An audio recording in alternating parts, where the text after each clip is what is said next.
অমৃত Bharat station স্কিমৰ অধীনত অসমৰ মুঠ 50টা ৰেলৱে ষ্টেচনৰ পুনৰ নিৰ্মাণৰ কাম ইতিমধ্যে চলি আছে। তাৰ ভিতৰত প্ৰথমটো ষ্টেচন আছিলে হৈবৰগাঁও ৰেলৱে ষ্টেচন, যোনটো যোৱা বছৰ শুভ উদ্বোধন হৈছিলে। আৰু এতিয়া এয়া অসমৰ দ্বিতীয়টো railway station Majbat railway station তৈয়াৰ হৈ উঠিছে। আৰু অতি সোনকালে মাননীয় প্ৰধানমন্ত্ৰী শ্ৰীযুত নৰেন্দ্ৰ মোদী ডাঙৰীয়াই ভিডিঅ' কনফাৰেন্সিঙৰ মাধ্যমেৰে এই ৰেলৱে ষ্টেচনটোৰ শুভ উদ্বোধন কৰিব। ভাৰতবৰ্ষৰ মুঠ প্ৰায় 1300টামান ৰেলৱে ষ্টেচনৰ এনেধৰণৰ পুনৰ নিৰ্মাণৰ কাম চলি আছে।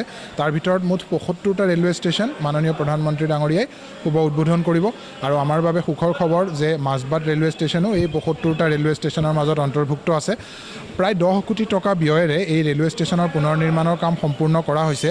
ইয়াতে আমি অমৃত ভাৰত ষ্টেচনৰ অধীনত যি প্ৰচেষ্টা কৰা হৈছে সেয়া হৈছে যে যিদৰে ডাঙৰ ডাঙৰ ৰেলৱে ষ্টেচনত যি সা সুবিধাখিনি থাকে তেনেধৰণৰ সুবিধা যাতে অসমৰ বিভিন্ন এনেকুৱা জিলা বা সমজিলাৰ গুৰুত্বপূৰ্ণ ষ্টেচনসমূহতো যাতে আমি কৰিব পাৰোঁ। লগতে যি ৰেলৱে ষ্টেচনবোৰ পৰ্যটনৰ ফালৰ পৰা এটা গুৰুত্ব আছে, সেইসকল ৰেলৱে ষ্টেচনতো আমি এনেধৰণৰ পুনৰ নিৰ্মাণৰ কাম কৰি আছোঁ।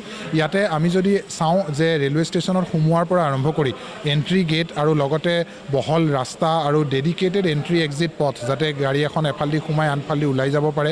লগতে আমাৰ ফ্ৰণ্ট পৰ্চ আৰু ফাচাড যোনটোত আপোনাৰ দেখিবলৈও ভাল লাগে আৰু লগতে যি ইয়াৰে কলা সংস্কৃতি আছে সেয়াও অলপ দেখুৱাবলৈ চেষ্টা কৰা হৈছে। লগতে যাত্ৰীৰ সুবিধাৰ বাবে যি টিকেটিং ফেচিলিটি, ডাঙৰ টিকেট কাউণ্টাৰ লগতে অট'মেটিক টিকেট ভেণ্ডিং মেচিন দিয়া হৈছে।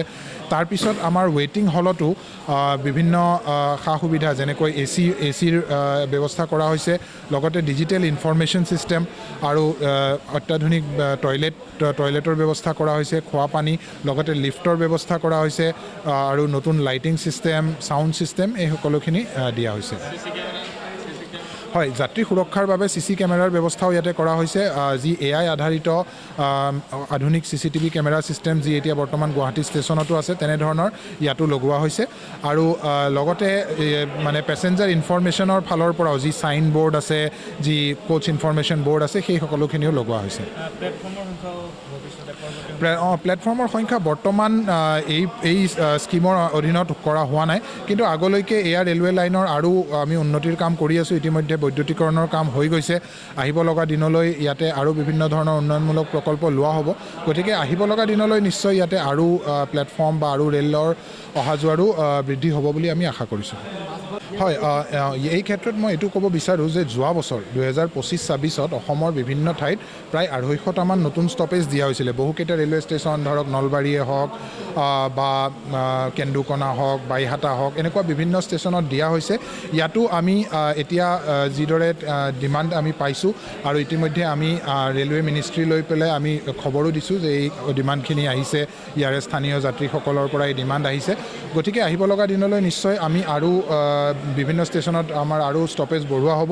আৰু যিদৰে ধৰক আমি 250টা ষ্টেচন আমাৰ ষ্টপেজ দিয়া হৈছিলে, তেওঁলোকৰো দীৰ্ঘদিন ধৰি ডিমাণ্ড আছিলে। সেই ডিমাণ্ডখিনিৰ পাছত এই ষ্টপেজখিনি দিয়া হ'ল।